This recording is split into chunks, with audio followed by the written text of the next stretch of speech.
Archives of Prasar Bharati presents the timeless treasure of golden era.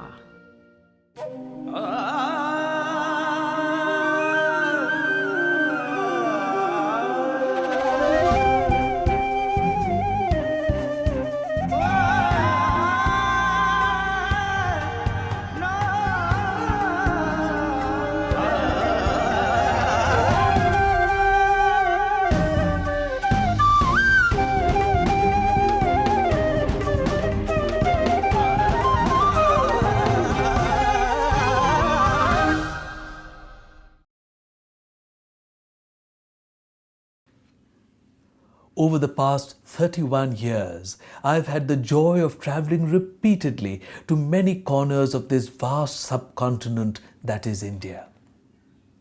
It is amazing to see how landscapes, culture, food, music, dances, and even languages change every few hundred kilometers that you drive.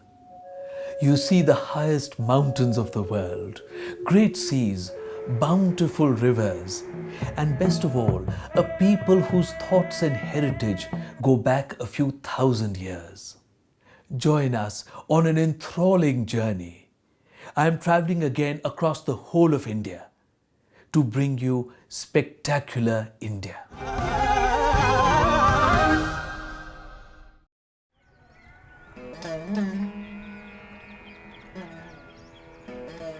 The early temples of Tamil Nadu were not very large. The emphasis was on a very personal devotion to the divine. In the beginning of the 11th century, a dramatic change occurred. In the year 1010, King Rajaraja Chola completed the Brihadeeswarar Temple at Thanjavur. It was the tallest and largest temple which had ever been made in India. It was 5 times the size of previous Chola temples. The Brihadeeswarar Temple, as I mentioned before, is one of the greatest masterpieces we have of Hindu religious architecture anywhere in the country. In 2010, it celebrated its 1000th year commemoration of the consecration of the monument. But it does represent one of the real points of architectural development that is crucial to understanding what happened in Tamil Nadu. It is a temple that has been elongated, vertically, I would say, extended, with double walls and up to 13 stories in a pyramid that rises absolutely flawlessly all the way to the summit. Though the temple has been repaired and refurbished, it was never really damaged. There was never really any major structural problems with it. It's in a very, very good condition. The Brihadeeswarar Temple is within an enclosure which is 800 feet by 400 feet. The height of the temple is 216 feet. The top is one monolithic piece of stone which is believed to weigh 80 tons. This grand temple was made by King Rajaraja Chola to express the greatness of Shiva, Brihadeeswara, the great Lord Shiva, as well as his own greatness and military might.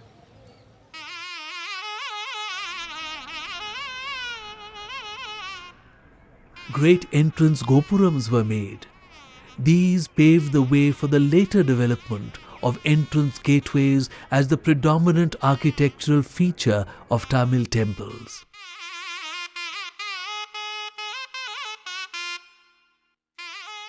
The Dwarapalas made here are massive and very impressive.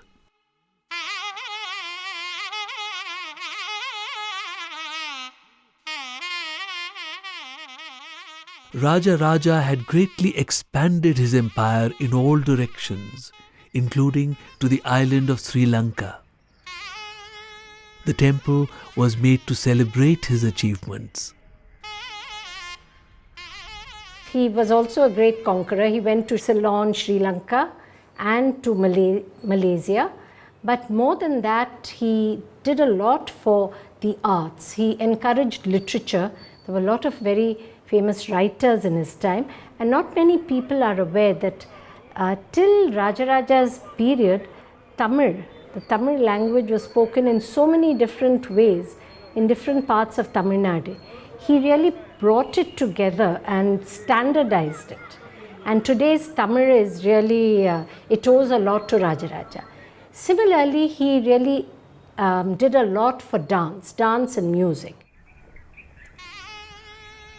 Rajaraja gave generous endowments of land and finances to run the large administration of the temple. Around the temple run thousands of feet of inscriptions, giving numerous details about the making of the temple and the functioning of the temple. We learn, for instance, that there were 400 dancing girls who were brought from various places. There was a colony of dancing girls made. There were hundreds of musicians here and so many people who participated in the grand and active life of this temple. The temple is of importance historically because it is covered with inscriptions. The basement has this enormous amount of text in ancient Tamil script. When this was translated and then studied by scholars throughout the 20th and 21st centuries, we discovered all sorts of things about the temple. We learned all about the gifts that Rajaraja, his queens and his ministers and his military officers gave to the temple. We learned of his military exploits, the loot from which helped to pay for the temple. We learned who was employed by the temple, all the dancing girls, where they came from, what their specialties were, how much they were paid, all the different offerings that were gave to the temple on a daily basis, a weekly basis, whatever, how many cows were required to provide the milk, etc., etc. So scholars working on political, religious and economic history of the Cholas found this information absolutely invaluable. And when published, it took about 300 to 400 pages of a great volume of South Indian inscriptions. So this is an enormous document about the history of the monument and its place within the Chola state.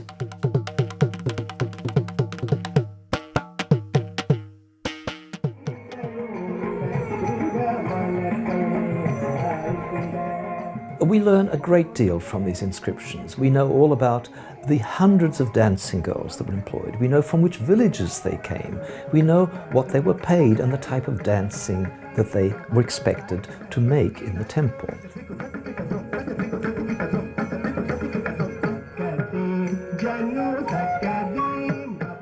We'll learn about the different servants of the temple, what their duties were and how they were paid.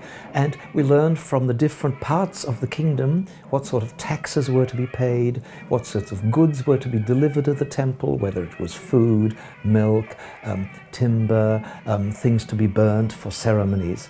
So the whole economic life of the temple and the capital of the state comes alive to us through this data which is encoded on the temple basement.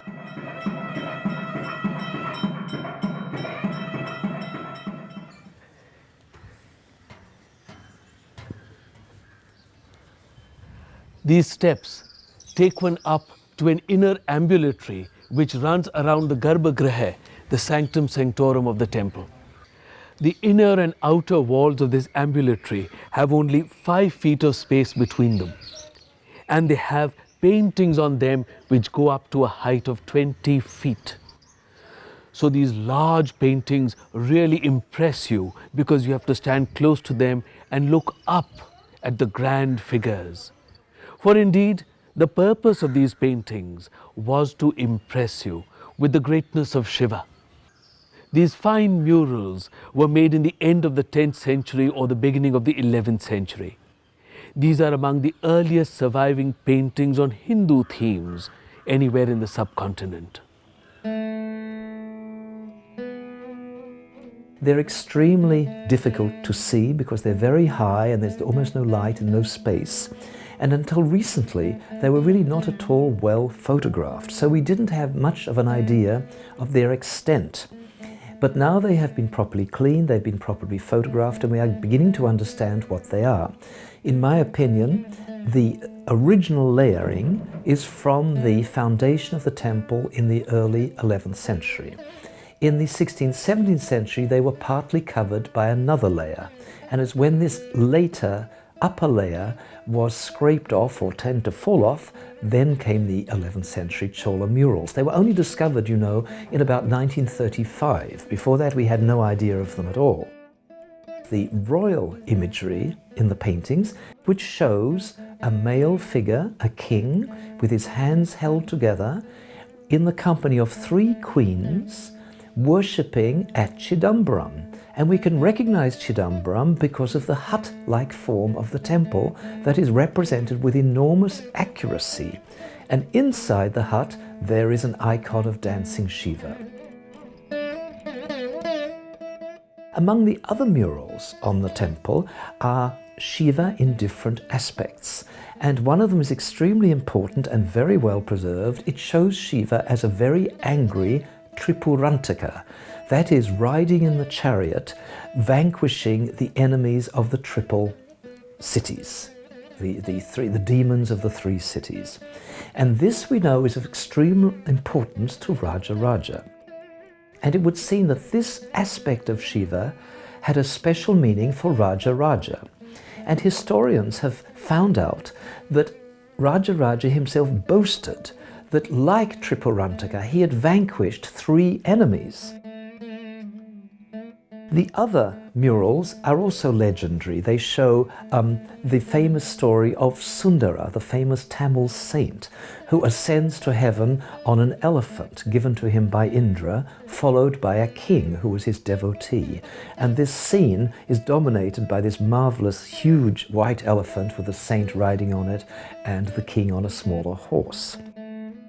Now, the pictorial quality of this painting, as best we can understand, is of the most refined nature. These are, in fact, the most beautiful and the most important murals in India, in my opinion, after Ajanta. So the next great moment in mural art, according to what has been preserved, comes at the turn of the 11th century here in Thanjavur. The importance of these works, I think, can hardly be overstated. The refinement and fluidity of the line work, delineating the figures, the animals, the trees, and the architecture is absolutely superb. The colours, as they are preserved, are extremely subtle, and they have tonal variation, so that the skin and the bodies of the figures have an almost 3-dimensional quality. The jewellery, the costumes, the headdress, all these details are immaculately represented. Really, they are among the great masterpieces of Indian art. Even today, the songs of Karur Tevar are sung. It's in a language which is not easily understood by the average Tamilian, but it's in a very ancient form of Tamil, but that is also there. So I think that in the Brihadeeswarar Temple, although the sculptures are so profuse, the paintings have a lot more, because at the bottom of the paintings, you will see how life was in the palace. The kinds of pots and pans they use, the various aspects of their life. I think painting gives itself to a lot more detail than sculpture. Of course, you also have the elaborate sculptures, and especially the Karanas, which are expressed there for the first time. You also have them in the Nataraja Temple at Chidambaram and all, but in the Thanjavur Temple, they're very, they play a very important role, and they're really codified for the first time. Throughout the 17th, 18th and 19th centuries, this temple was rejuvenated on several occasions by different rulers, because the Brihadeeswarar at Thanjavur did not have a continuous religious life. It's not like, let's say, Chidambaram or Srirangam, which had pilgrims coming every year all the time. Thanjavur was a royal temple. Without a royal patron, it didn't really function.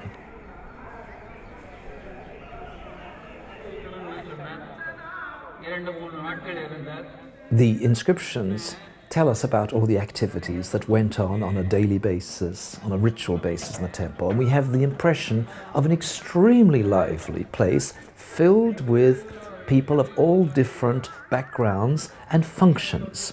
I suspect that the temple compound was also a place where the king himself spent time with the god who was named after him as Raja Rajeshwara. Remember, Brihadeeswarar is a modern name, or comparatively modern. The linga of Shiva was originally had the same name as that of the king himself. So there was a link between the king and the god.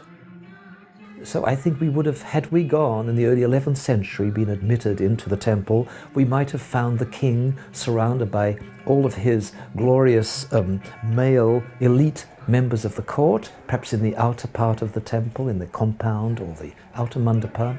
Then beyond that, maybe the religious specialists, the functionaries, the people who dressed the images, bathed the images, the dancing girls, the musicians, the people who recited religious texts. All of these people would have been very busily engaged. There would have been a timetable set up, so at certain times of the day and night, certain actions would have taken place. The whole thing would have been highly organized and I think extremely populous. We would have found a great number of people. Meanwhile, outside the walls of the temple, there would have been the general populace of the city, there would have been animals, there would have been goods, there would have been grain, there would have been milk, there would have been ghee. You can imagine all the things required to service the temple and service the court.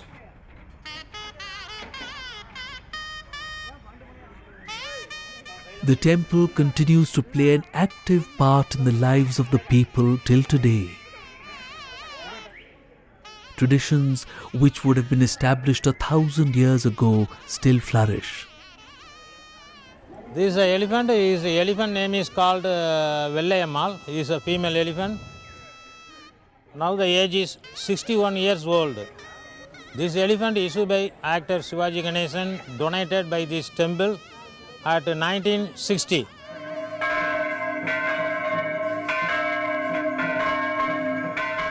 The Shiva temple at Chidambaram is where the Lord is believed to have performed his cosmic dance as Nataraja. It is one of the most revered temples of Tamil Nadu.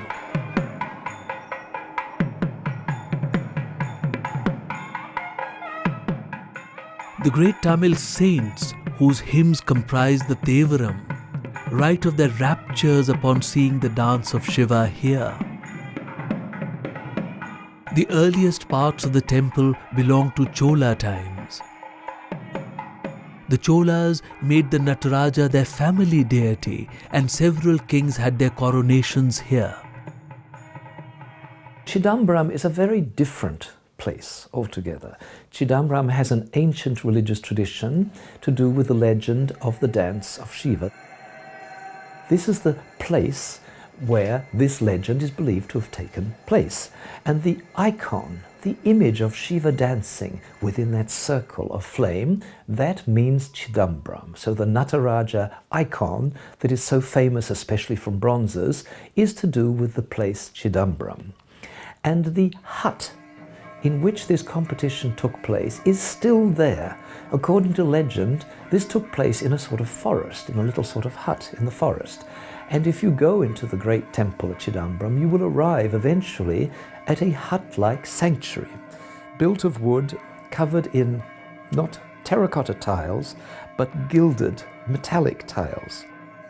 Now, unlike Thanjavur, the religious life of Chidambaram has been more or less continuous.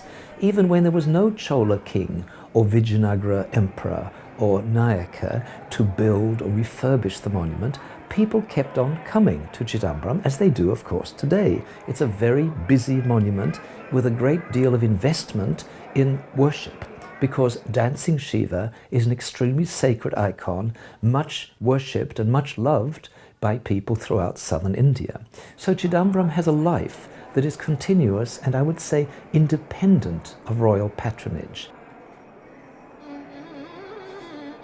Chidambaram, it's continuous, which means that you will see things from all different phases of more than 1,000 years of the history of South Indian temple architecture and art. We have sculptures going back to the 9th and 10th centuries.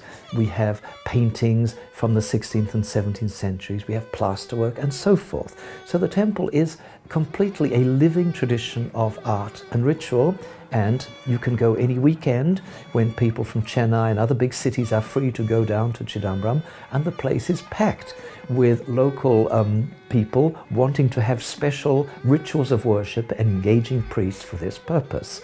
And there is a whole family of priests, the Dikshitas there, who earn their living by servicing these visitors. And they have a tremendous life there, and the temple is extremely wealthy. The Chidambaram temple is important, very important, because it is one of the Panchabhuta Mahalingas.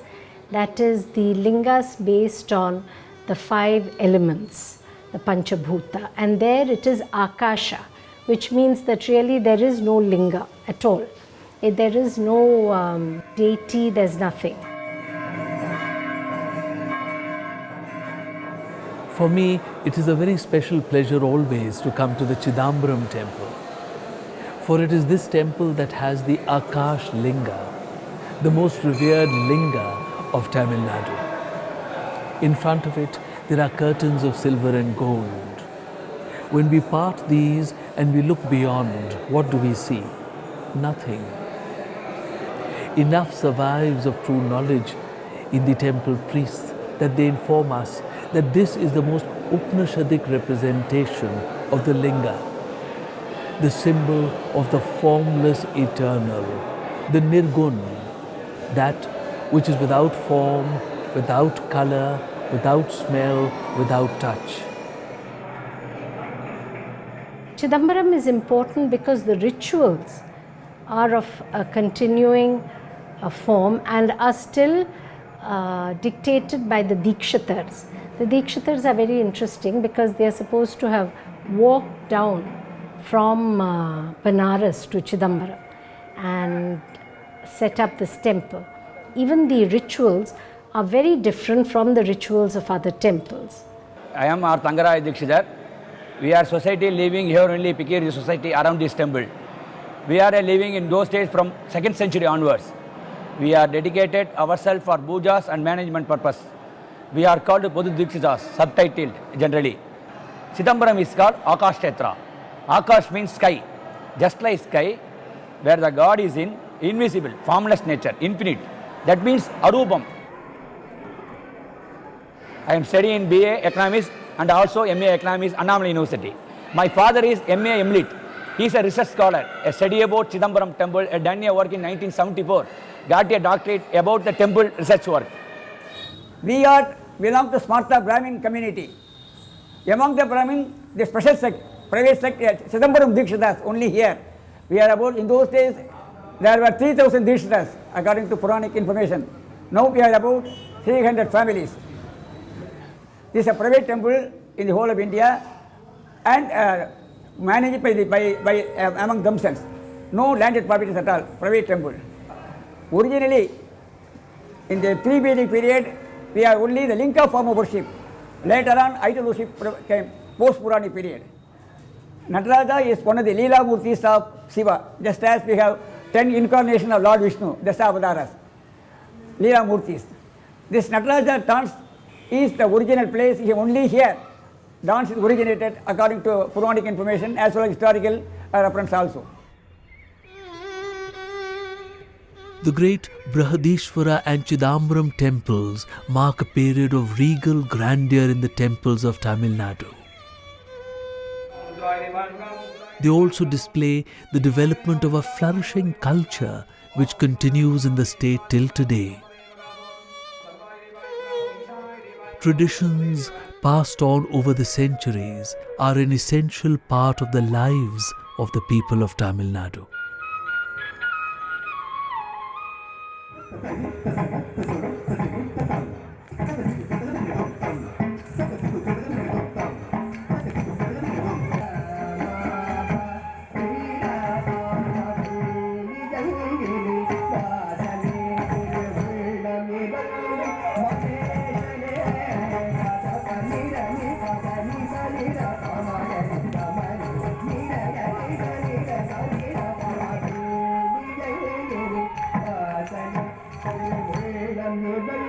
My